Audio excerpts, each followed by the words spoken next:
you're in the 1200, we all thought it was a drill. All of us, because we were told beforehand by our teachers that we would have an active shooter drill. So until we saw the headlines, until we saw the videos that were circulating around, until we got the real-time updates, until our parents called us and said, nope, this is real, until we heard the helicopter choppers above us, until we heard the sirens coming to our school, all of us didn't think it was real. Because they told us that they were going to have, fake, and have people being taken away and, have them scream or whatever. So I was like, it must be in a school drill? Yeah, is that... like a drill. And so I just figured it was that, but it was, so real. I could hear his voice. I thought it was a drill because they told us we would have police officers who were going to be firing blanks to, scare us, get us, train for this. So no one took it seriously until... Because we had a fire alarm earlier that day, and that was a drill, so we thought this was a drill too, just another one. Because we have a lot of fire alarms, a lot of fire drills at the school. After we heard the first gunshot, we initially thought it was a drill. Actually, that was a bad choice. It's okay, you're fine. After we heard the first gunshot, we initially thought it was a drill. Actually, that was a bad choice. It's okay, you're fine. It's okay, you're fine. Actually, that was a bad choice because the janitor... Sorry. It's okay, you're fine, David, you're fine.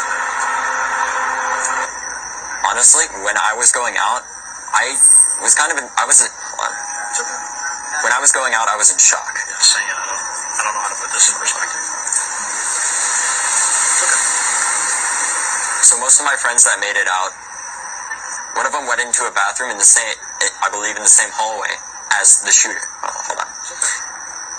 One of them went into the same bathroom, I believe, as the hallway shooter.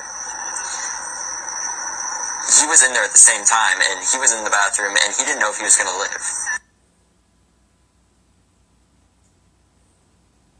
First floor, and I had to go upstairs because the first floor bathroom was locked. I then opened the door of the staircase. There the shooter was, reloading his gun, or loading up his gun. What did he say to you? He said, "You better get out of here. Things are about to get bad." What'd you do? I ran out the door and told the security guard, Coach Vice. And then Coach Vice actually ended up dying with that. I mean, what are you thinking about that? I was shocked. He was the last person I talked to. And then I heard the gunshots go off. How are you processing that you saw all that? I'm shocked, very shocked. Is it something that you're still trying to comprehend, that you got away and you saw this guy loading the gun? Yeah, I just 10 seconds later I would be gone right now. I wouldn't be here. I went running around trying to find out where I was supposed to be, and I got locked out in my classroom with a couple other kids. And we couldn't get into a classroom. We were all stuck in the hallway, kind of just running. We didn't know where he was. We couldn't hear the gunshots. And how did you know there was a he? So you heard shots. How did you know there was a he? How did you know there was a he? How did you know there was a he? I was in my environmental science class when the first gunshot echoed through the hallways. We never had an active shooter drill at my school. And though we did talk about what to do in this type of situation, nothing could have prepared us for this. Politicians, and more importantly, the American public, must take action if we're going to prevent the next shooting. To elected officials, I say this: don't lie to us. Don't make any more false promises, because when you do, children die. For the unfortunate individuals that were at my school, I ask that this be a time of togetherness, and something that is going to be always remembered.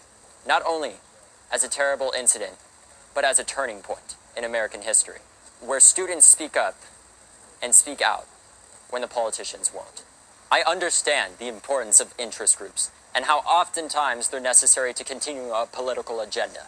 However, when that agenda involves putting the lives of children at risk, how can you justify that? I support the Second Amendment, but for God's sake, how can we knowingly pass bills and laws that are in direct opposition to saving kids' lives? Sandy Hook, the Pulse nightclub shooting, and Vegas, just to name a few. What legislation was passed in response? The answer to that question is little, if any. This President's Day, I think it's important that we come together as a nation and see each other's viewpoints and respect each other as fellow Americans. But this tragic event must never be forgotten, because once it is, there will be another one, and another one. We need to stand up, go out and vote, talk to your legislators, and get educated. Be persistent, because these interest groups and these politicians will not listen if we don't speak up. So as American citizens, unite and stand up in the face of division, not for any political agenda, but for the lives of millions of school children.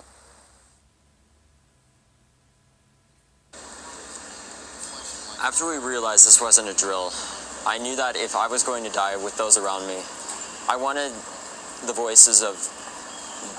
our voices to carry on and precede the ages of time, because even if our souls couldn't, our stories could still have an impact and cause some real change in this country, and that is certainly something that we all need right now. You're exactly right. David, you were so poised and so articulate.